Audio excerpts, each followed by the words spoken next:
ಅಪರಂಜಿ ರವಿಚಂದ್ರ ಧ್ರುವತಾರೆ ಬಲಿರಾಜ ಗಿರಿಕನ್ಯೆ ಹೊಸ ಬೆಳಕು ಋತುಗಾನ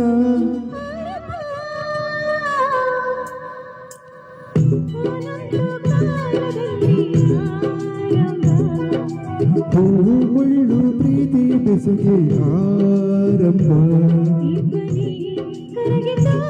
ಮುದುಡಿದ ತಾವರೇ